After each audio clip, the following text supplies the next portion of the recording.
Focus on me, she said. The words should have been ordinary, a tutor reminding her distracted student, but the way she said them made the air in the room change. It wasn't just instruction, it was gravity. And for a second, I forgot what page we were on. The afternoon light slanted through her apartment's wide windows, laying gold lines across the table between us. Dust hung in the air like it didn't want to move. Neither did I. She leaned forward, pen in hand, glasses low on her nose, a small, deliberate movement. I caught the faint scent of her perfume, something warm and subtle, the kind that doesn't announce itself but lingers long after she's gone. I tried to look at the paper again. Tried to remember the problem she'd just explained.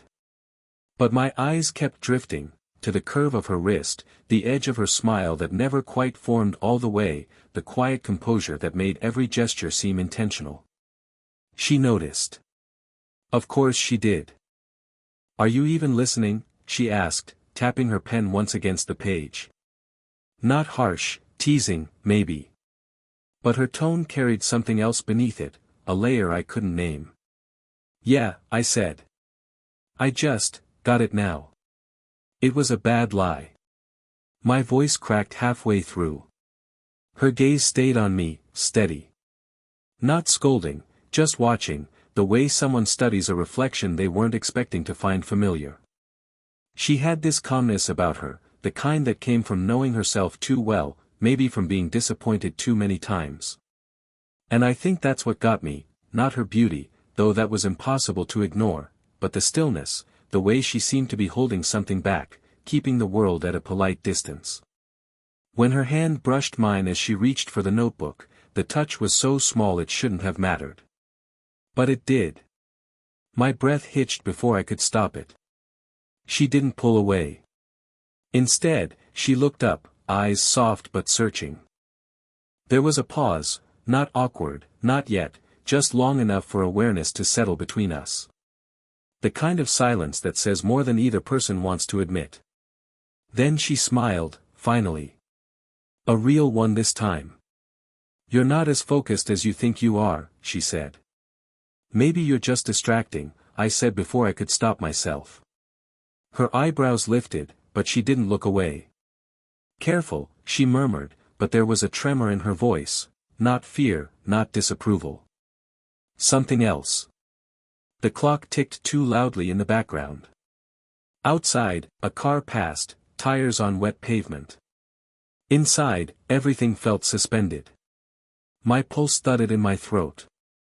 She shifted slightly, the chair creaking beneath her. All right, she said, her tone lighter, as if to reset the air. Let's try that one again. The second equation. I nodded, but my eyes betrayed me, flicking back to her. Her lips moved as she explained something about balance, about isolating variables, and all I could think was how her words felt like something else entirely. Her hand traced numbers on the page. My own hand, restless, hovered too close to hers. When our fingers met again, it wasn't accidental this time. She froze. So did I. The silence stretched, fragile, dangerous. Her breath caught, then steadied. Focus, she said again, softer now, almost to herself. And just as she leaned closer, too close, there was a knock on the door. Neither of us moved. Her eyes flicked toward the sound, then back to me.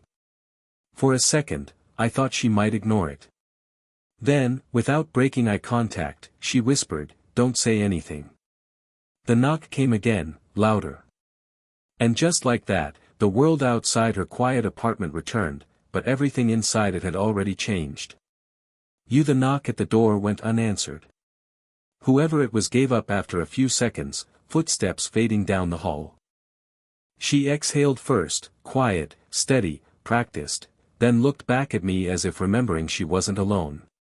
Sorry, she murmured, gathering the loose papers on the table. Her voice had changed, lower, more careful. It's fine, I said, though it wasn't. Something between us had shifted, something neither of us could unsee now. She stood, walked to the counter, poured herself water. The glass clinked against the sink, too loud for the small kitchen. I watched the line of her shoulders, the way she paused before taking a sip. "You live alone?" I asked. She hesitated, then nodded. "Mostly." A faint smile. "My son's at college." Feels strange saying that out loud. That explained the quiet, the way the apartment felt both lived in and empty. There were books stacked neatly on the counter, a single mug left out, a coat hanging by the door that looked untouched. "What about you?" she asked, turning back toward me. I shrugged. "Roommates. Noise. Dishes that never get done." She smiled again, softer this time. "Enjoy it while you can." The space between us felt smaller now, though she hadn't moved closer. She had this habit of filling a room just by being in it, not loudly, but completely. I realized how much I wanted that attention turned toward me, even when it made me uneasy. "I used to be married," she said suddenly, setting the glass down. "A long time. Long enough to forget what being alone feels like, until I remembered." I didn't know what to say, so I said nothing. She didn't look at me when she spoke again. "It's easier, you know, keeping things simple. People your age don't think that way yet." There was a flicker in her voice, something like warning, or maybe self-defense. I could feel her trying to draw a line between us, and I wanted to cross it anyway. When she came back to the table, she stood behind me this time, leaning over to look at my notes. Her hand brushed my shoulder, light, almost absent-minded, but the warmth of it stayed. I couldn't focus on the numbers in front of me. Her breath was near my ear when she spoke. "You're close, but not quite right." I turned my head before I could think. For a second, just one, our faces were inches apart. Her eyes widened slightly, then she stepped back. "That's enough for today," she said, her voice barely holding steady. "Did I?" "No," she shook her head. "You didn't." A pause. "I just need a moment." The silence between us wasn't awkward anymore. It was heavy, like something waiting to happen. She gathered her papers, pretending to be busy. I stood, unsure whether to leave or stay. When I reached for my bag, she caught my wrist, just a second too long to be accidental. "Same time tomorrow?" she asked, not meeting my eyes. "Yeah," I said, my pulse loud in my ears. She released my hand slowly. "Good." Her smile didn't reach her eyes, but something in it, the hesitation, the almost, made it clear, neither of us was pretending anymore. The next afternoon, the rain hadn't stopped. It fell steady against the windows, muting everything else, the city, the noise, the reasons we shouldn't be there. She met me at the door with her hair damp around her face, a cardigan pulled tight over her shoulders. "You came anyway," she said, like she hadn't expected me to. "You said same time," I said, trying to sound casual. "Right." Her eyes flicked past me, down the hall, before she stepped aside. "Come in." The air smelled faintly of coffee and rain. She moved around the kitchen, her movements sharper than usual, busy for the sake of it. "Tea?" "Sure." She filled the kettle but didn't turn it on. Her hand stayed on the counter a moment longer than necessary. I could feel the tension across the room, how both of us were pretending to be fine with it. We sat again at the table, the same notebooks between us, but nothing felt like yesterday. The pages blurred. Her voice caught once while explaining something simple, and we both knew why. "Are you okay?" I asked quietly. She hesitated. "I shouldn't be," she said finally. "But yes." The words hung between us like a confession. Before I could answer, her phone buzzed on the table, a name flashed across the screen, Eli. She stared at it too long. I looked away, pretending not to notice, but my chest tightened anyway. She picked it up, turned it face down. "My son," she said. Her tone was even, but her hands weren't. "You should call him," I said. I will. A pause. Later. We both knew she wouldn't. Minutes stretched thin. She leaned closer to check my notes, her shoulder brushing mine. The warmth of her skin through her sleeve was enough to make every thought scatter. Like this, she said, taking the pen from my hand. Her fingers grazed my knuckles, deliberate, almost curious. I looked up, and she froze mid-motion. Her eyes darted from mine to my mouth, then back. A heartbeat passed. Then another. The rain outside grew louder, or maybe everything else just went quiet. "Don't," she whispered. I didn't know if it was a warning or a plea. "I'm not," I said, though I didn't move. Her lips parted, breath shallow. For a moment, the space between us wasn't there at all, only the pulse in my throat, the tremor in her hand still holding the pen. Then, suddenly, a knock on the door again. Louder this time. She jolted back, the chair scraping. "Wait here," she said, her voice low, almost panicked. I caught a glimpse of a woman through the frosted glass, someone older, maybe a neighbor. Their voices murmured in the hallway, muffled and brief. When she came back, her face was flushed. She needed a book, she said, avoiding my eyes. I nodded, pretending to believe her. The room felt smaller than before. The air, thinner. She stopped beside me, close enough that I could feel her breath near my temple. "We shouldn't," she began, then stopped herself. Her hand hovered near my shoulder, trembling just once before she pulled it back. "Tomorrow," she said. "Come tomorrow." I stood, not trusting my voice. As I turned to leave, she reached out, fingertips brushing the back of my neck, so light it could have been a mistake. But it wasn't. Neither of us said a word. And even as I stepped into the rain, I knew I'd already lost the part of me that could stay away. The next day, she didn't answer the door right away. I could hear faint movement inside, a pause, a soft clatter, then silence. When she finally opened it, her eyes looked tired. Not from lack of sleep, from holding too much in. "You shouldn't keep coming here," she said before I could speak. "I said I'd help you finish," I replied. "You said tomorrow." She exhaled, stepped aside. I shouldn't have. Inside, the apartment was dim. Curtains half drawn. A cup of coffee sat cold on the counter. Something about the quiet felt heavier than usual. I followed her to the table. She didn't sit. "I've been thinking," she said, crossing her arms. "About us. About what this looks like." "There's no us," I said too quickly, and then, softer, "Not yet." She gave a small, bitter laugh. "You really don't understand how this works, do you?" I stood, closing the distance. "Then explain it." Her eyes flicked to my mouth before she looked away. "I'm twice your age." So people talk," she said sharply. "They'll think I don't care what they think." Her breath hitched. The space between us was nothing now. I could see the tiny scar above her lip, the way her pulse moved at her throat. She whispered, "You should." "I can't," I said, and I meant it. Her hand trembled when she reached for the chair, like she needed something to hold on to. I caught it before she could pull away. The warmth of her skin hit me all at once, the fine tremor in her fingers, the small intake of breath she couldn't hide. "Tell me to stop," I said. She didn't. I took a step closer. Her back met the edge of the table. She didn't move. My thumb brushed against her wrist, tracing the faint vein there, slow, uncertain. Her eyes met mine again, steady now.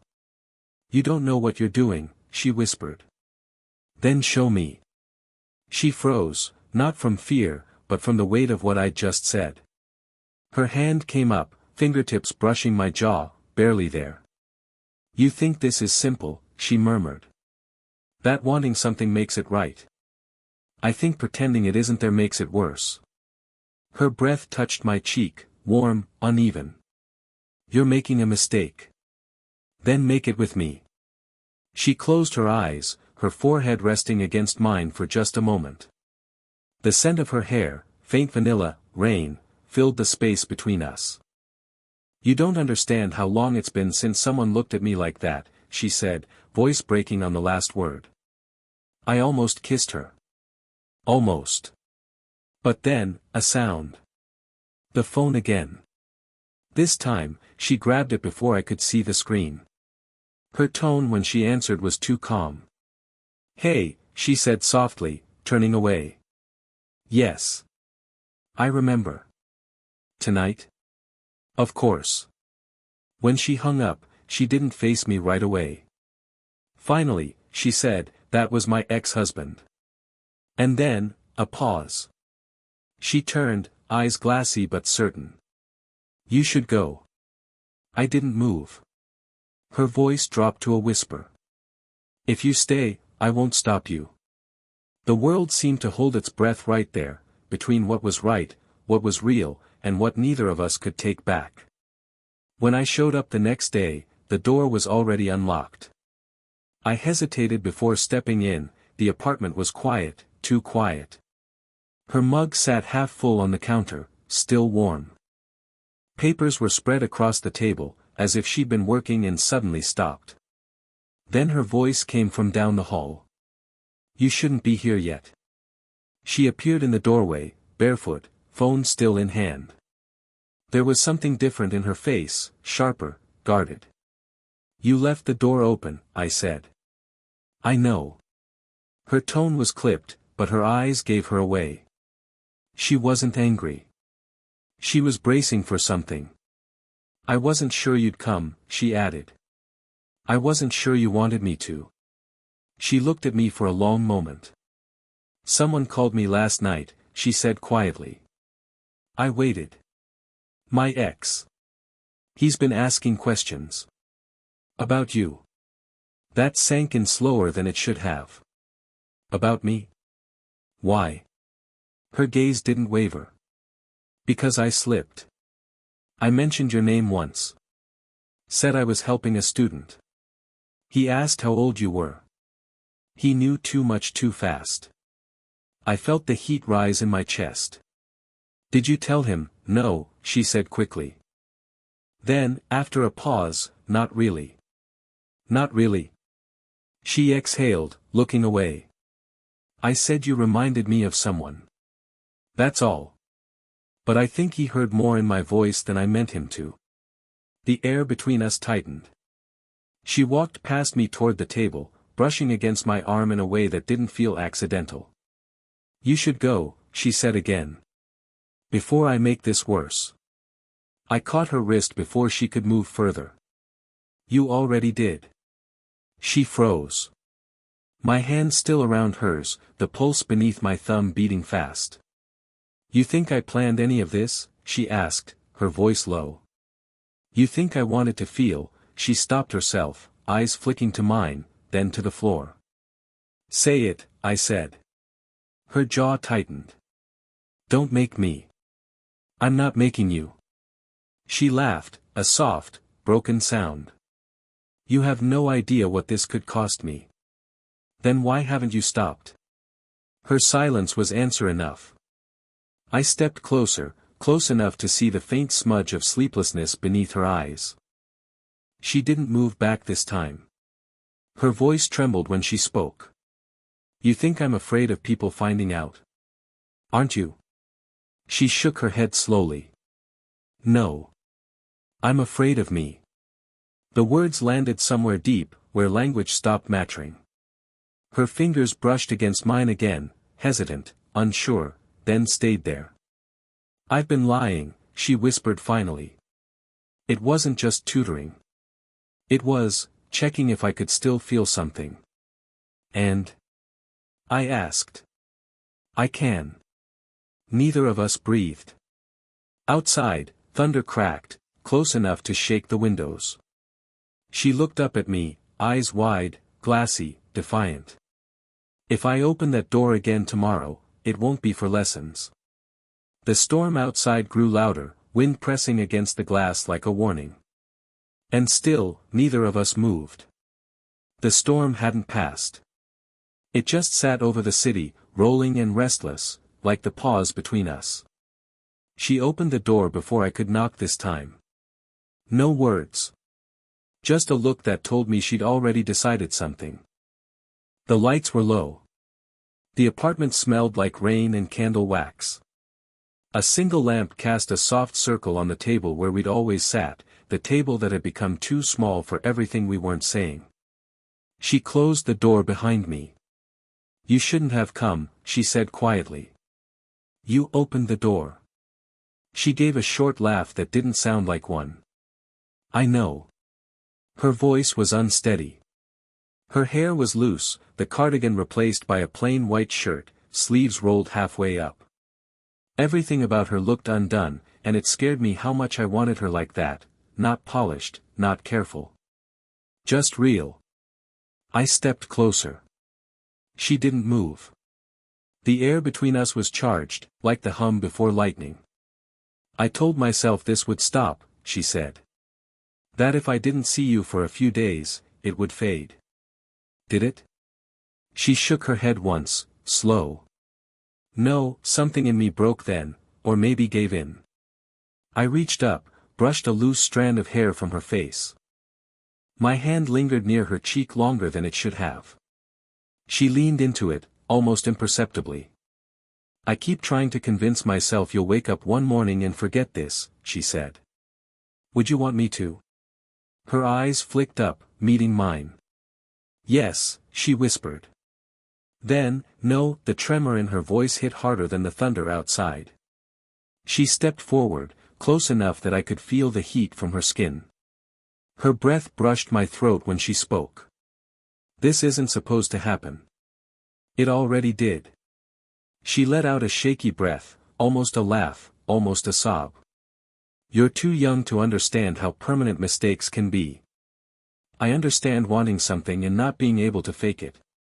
Her hand rose, hesitated, then settled on my chest. My heart jumped against her palm. She closed her eyes. "God, you make it hard to do the right thing," she murmured. "Maybe this is the right thing," I said. She looked up then, eyes wet but steady. "Don't say that unless you mean it." "I do." For a long moment, neither of us moved. The storm filled the silence, steady and alive. Then she stepped even closer, so close I could feel every breath she took. "If we do this," she whispered, "it changes everything." "I know." Her hand slid from my chest to my jaw, thumb tracing the edge of my mouth. She studied me like she was memorizing something she wasn't sure she'd be allowed to keep. "You should walk away," she said softly. "I can't." The air between us broke, not with a kiss, not yet, but with something heavier, surrender. Her forehead rested against mine. Our breaths tangled. Every reason, every warning, dissolved in that single, quiet heartbeat.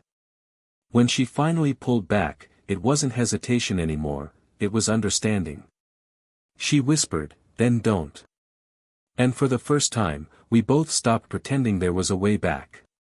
Morning came soft and gray, the storm finally burned out. The world outside her windows looked washed clean, streets shining, sky pale, quiet. I was still there. Not where I expected to be, not how either of us imagined it, but there all the same, sitting at her kitchen table again, a mug cooling between my hands.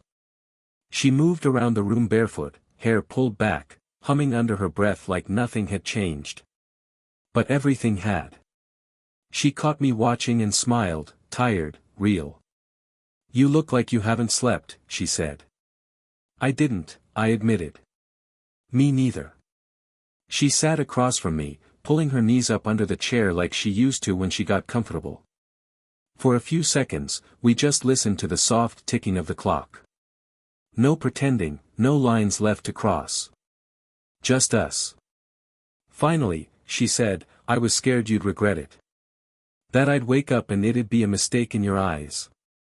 I shook my head. "It's not." She studied me, the kind of look that sees right through defenses. You're young. You don't know what regret feels like yet. I leaned forward, voice low. Maybe. But I know what pretending feels like. And I'm done with that. Her lips curved, but her eyes stayed wet. You don't make things easy. I'm not trying to. She reached across the table, fingers brushing mine, just barely. Then, slowly, she laced them together. Her hand was warm, a little shaky. That tiny movement felt more intimate than anything else had. I used to think love had an expiration date, she said softly. That after a certain point, it stopped showing up. Or that it only belonged to younger people who didn't know any better. And now? She squeezed my hand gently. Now I think maybe it just changes shape. The silence that followed wasn't awkward. It was full, like both of us were letting the air finally settle after holding it too long. I'm not sure what happens next, I said. Neither am I, she replied. But I want to find out. We sat there a while longer, the morning light catching the steam from our untouched coffee. When she stood, I did too. She stepped close enough that I could feel the warmth from her skin again. This doesn't have to be a secret, I said quietly. She nodded. Maybe not. But it has to be ours. Then she leaned in, her forehead resting against mine, the same gesture that once held hesitation. Now, it held peace. I closed my eyes. Her hand came up to the back of my neck, her thumb brushing slowly, tenderly. No urgency. Just presence. When she finally kissed me, it wasn't about crossing a line. It was about choosing to stay. Outside, the last drops of rain hit the glass, soft and steady. Inside, nothing felt forbidden anymore. She smiled against my lips, whispering, "Focus on me." And this time, I did. Did you enjoy the story? What kind of stories would you like to hear next?